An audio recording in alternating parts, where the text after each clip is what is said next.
touch me. Don't touch me again. Don't fucking touch me. You touched me first, motherfucker. You don't know. What are they doing? Stay back. What are they doing? This man did nothing wrong. Absolutely nothing wrong. Film all this shit, please. Yup, it's being filmed. Everything's being filmed. You know me, motherfuckers. I'll fuck you up now. Leave him alone. They're not doing nothing. Why are you on top of him? Why are you talking like that? What the fuck? Sir, he is impeding with an investigation. He came up and got him on. You were trying to run him over with a vehicle. There's no need for him to get on my face. Jump on him like that. There's no need for you to run over him with a fucking car. That's crazy.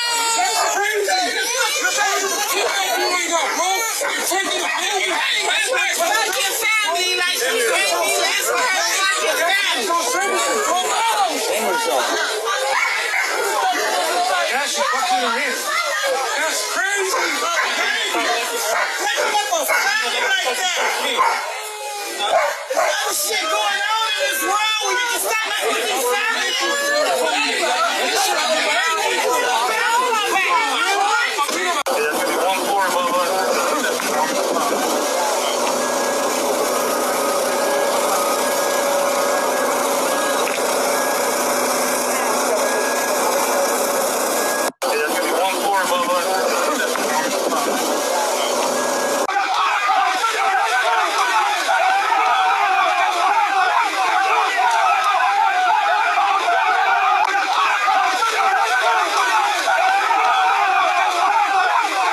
is using cargo planes to deport people, but some of these planes fly over the ocean, turn around mid-flight, and never land. So what's really going on here? So let's break down the facts and the concerns, because while there's no verified evidence that ICE is dropping people into the ocean, there are serious red flags that we can't ignore. First, yes, ICE does use cargo planes for deportations, including military aircraft like C-17s and C-130s. These flights are more expensive and less efficient than commercial options, so why use them? ICE says it's for, quote, security, but that raises more questions than answers, especially when photos show shackled people being loaded onto these planes. At the same time, people have supposedly tracked some of these flights flying out toward the ocean, then turning around midair. While flight turnarounds can happen for operational reasons, in this climate, it feels deeply suspicious. Adding to the concern, shackled bodies have been found washing ashore in places like Spain. Spanish authorities are investigating these as homicides, possibly tied to migrant trafficking. But the timing, the shackles, and the secrecy around these deaths have sparked global fear. And while we should be careful not to spread misinformation, we also can't afford to ignore these patterns. U.S. deportees landed in Haiti on Tuesday with 46 passengers aboard a flight from Miami, including 25 convicted felons, according to a Haitian government source. The deportations are part of the broader impact of U.S. immigration policies, particularly the termination of temporary protected status, or TPS, for Haitians.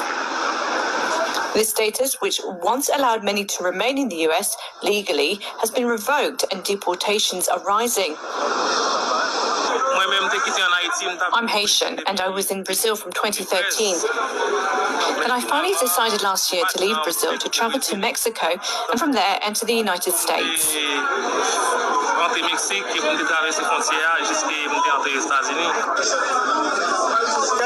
The U.S. deportees. Shalom. First and foremost, I want to give all honor, praise, and glory to Yahweh, Bahashem, Yahweh Shai, Bahashem, Ruach Kodash. Double honor to our apostles and elders, Great Millstone and Ruel. Peace and salutations to the hopeful elect, pushing the true doctrine across the four winds of the earth and all truth and necessary. I'm Lamar Ariyah from the Mississippi Camp. Lord willing, this be edifying lesson. And this is just a quick lesson, more or less just some clips I'm bringing out, brings the question to which is going to be the end of this video, is what about these guys? Where are these guys at? Because, you know, you see the deportations been going on, all the deportations with the Northern Kingdom, you know. And of course, then they say coming for the Southern Kingdom with the Haitians, you know, the Levites. But at the end of the day, they're coming for the 12 tribes all together. And so you got this devil Joe Biden when he was in office. You know, they say letting all these migrants come in, giving them, you know, money and housing and things of that nature, which the government was doing it. You know, you seen all these different people coming in from all these different places. But when Trump get back in office, He reversing different policies, and now he's got ICE on a rampage. And it's the Southern Kingdom, well, the Northern Kingdom, and now the Southern Kingdom that he's truly coming for.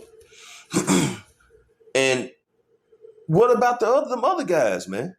And I'm gonna play a clip just to show what I'm talking about. But where are these guys? They're not being deported. These are some sleeper cells, man. And they're just sitting back waiting to get their order when they're activated to start, inducing their order out of chaos. And brothers been teaching and preaching on it, man. But that's what this devil is doing, man. So I'm gonna get a couple of scriptures here, and I'm gonna close it out. This is the book of Sirach, chapter 12, verse 10. Never trust thine enemy, for like as iron rust, so is his wickedness. So you can't trust your enemy, man. And these are two faces of our enemies. Okay? Sleepy Joe and Nero. Okay? Joe Biden and DJ Trump, O'Donnell. Two different beings, two different horns, but the same agenda, man. The Democrats and the Republicans, the left and the right. But they're all a part of that one body of that eagle, man, with the same destination and the same agenda. Okay? So now you got Trump in office, and he want to round everybody up and send them away. But what about all those different males that was coming in that was military age? No women, no children, just a bunch of different men from India, China, Russia. Well, I can't remember for sure Russia, but just different places, man. But all you hear about in these roundups with ICE is Mexicans, Haitians, things of that nature. The tribes, man. So I'm going to get another scripture here, and I'm going to play these other little video clips, and I'm going to close it out. All right. This is the book of Revelation, chapter 12, verse 12. Therefore rejoice, ye heavens, and ye that dwell in them. Woe to the inhabitants of the earth and of the sea, for the devil is come down unto you, having great wrath, because he knoweth that he hath but a short time. And that's what this devil is doing, man. He's orchestrating and getting everything set up so he can bring that pressure from above and pressure from beneath. Okay? You got inflation, the tariffs, the wars, the proxy wars, the ICE raids. You got the AI, people getting laid off. People losing homes. Again, the tariffs, the inflation. People can't afford food, can't afford nothing, man. All of this is going to bring forth the problem, which is going to be the collapse of this economy. People losing their shit, crashing out, getting that chaos. That's going to be the reaction, right? And what's the solution going to be? Ultimately, that charagma, the MOTB. And he's doing this because he know he had but a short time. So he's pushing to bring forth his NWO by collapsing this economy. Jacob's trouble is going to be full effect. Okay. AI is going to be taking jobs. People are going to be starving. People are going to lose everything. The monetary system is going to crash. Okay. The Federal Reserve note is going to be obsolete. And only way out is to take that charagma. If you're not spiritually rooted in this truth and believe in Yahweh Hashem outside, that's going to be your only outlet in your mind, is to go down to Egypt for help. But if you're rooted in this truth and believe in Yahweh Hashem outside and trust in the Lord, be a faithful servant unto death. You go to the book of Sirach, the 4th chapter, if I'm not mistaken. If you strive for the truth, that the Lord will fight for you, man. Roughly paraphrasing. So we're going to remain in this truth, Lord willing, and the Lord is going to fight for us, man. And eventually the Lord is going to lift up that standard, man. Because we know that we have an enemy, and we know this enemy is the devil, the so-called white man, Esau Edom, man. Okay? And we know this devil is trying to bring forth his agenda, and he have but a short time, like I just read in Revelation, the 12th chapter, verse 12. And he's moving, man. You know, but like I say, these sleeper cells around, but where are they? Why are they not being deported? I know brothers remember it, but I'm going to play these couple of clips. But where are these people at? Why are they not being rounded up? Because they are here on a mission, and they're waiting to be activated. So I'm going to play these last couple of clips, you know, and Lord willing, there was an edifying lesson, quick to the point, you know. And another thing, I don't know what people just don't seem to remember the speech Trump gave, man. Okay? Regarding the snake or the serpent and the farmer or the serpent and the woman, basically the serpent that was injured and was nursed back to health and turned around and bit the person that nursed him back to health. And the snake said, "You knew I was a snake," you know, roughly paraphrasing that so-called poem, man. Why would Trump give that poem during his election speech and everything? Because he was telling people that everything that he has said, eventually he's going to turn on that, and you're going to be bitten by the serpent, man, in disappointment.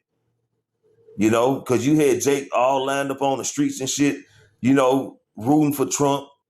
You know, the MAGA people rooting for Trump. But now this devil is showing his fangs, man.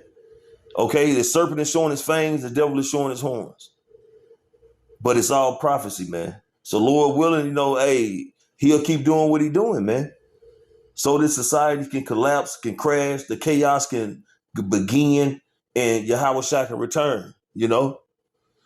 So that is the patience of the faith of the saints, man. We're hastening the return of Yahweh Shai. We're sighing and crying that the Heavenly Father would give Yahweh Shai that green light, you know. So again, Lord willing, this is an edifying lesson. I want to give all honor, praise, and glory to Yahweh, Bahashem, Yahweh Shai, Bahashem, Rakah Kodash.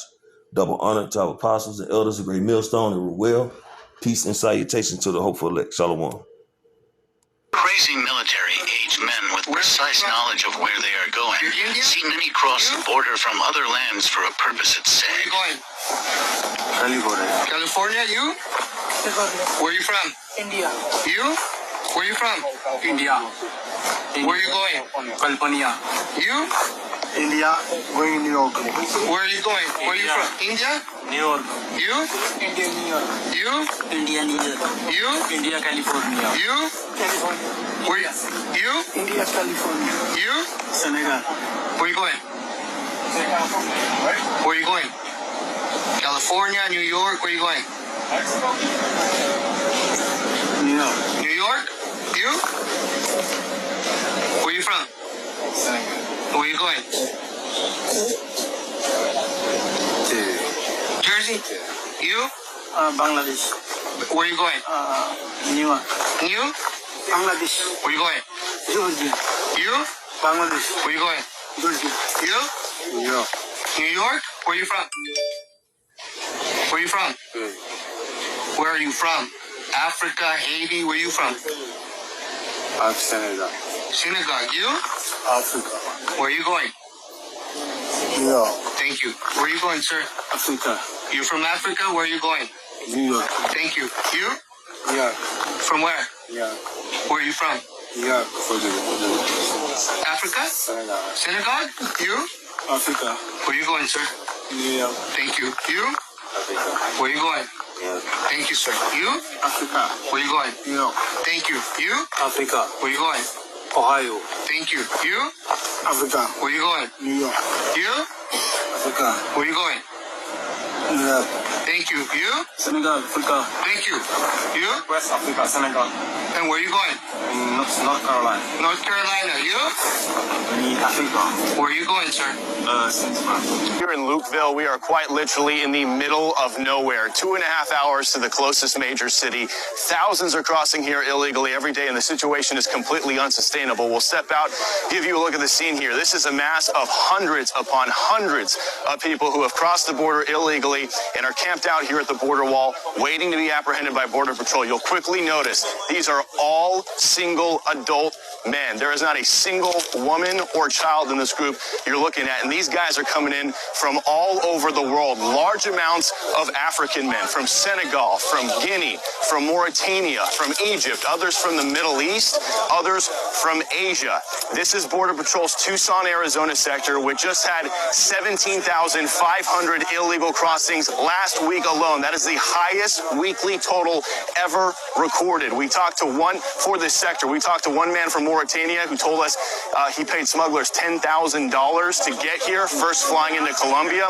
We talked to another man from Guinea who says once he's processed, he plans to head to New York City. Now, you might be wondering, how does this happen when we have the border wall right here? Well, there are breaches all in the wall, and we want to show you this remarkable video we shot yesterday. Take a look at this. Border Patrol and federal contractors were trying to fix a hole in the wall that smugglers cut when a huge surge of illegal immigrants came pushing through that gap, trying to get into the United States and successfully doing it before Border Patrol could fix it. They were trying. Why are military-age men pouring across the United States border, being given refuge, given cell phones, given ID cards, given money, being taken care of? Why is this happening in the United States? And the Biden administration pretends that it's not happening, but we have the footage. Take a look at your screen. Of course, these are multiple reports now of military-age men pouring across the United States border. And it seems like mostly from China. So it's been a great mystery over the past year. Why are they doing this? Why are they arriving? If you're fleeing a war zone, you, of course, show up with your children, your women, your wives, right? These are people that you are saving, the families that you are bringing and trying to find a better life for. But no, there's no children, there's no wives, there's no women. It's just men. Well, at least until yesterday, we could speculate. We had some idea why this was happening. But on the floor of the United States Senate, Senator Dick Durbin has now let the cat out of the bag and explained exactly why this is happening. What troubles me about the debate now about the southern border is it is one half of the immigration equation. Yes, we need order at the border.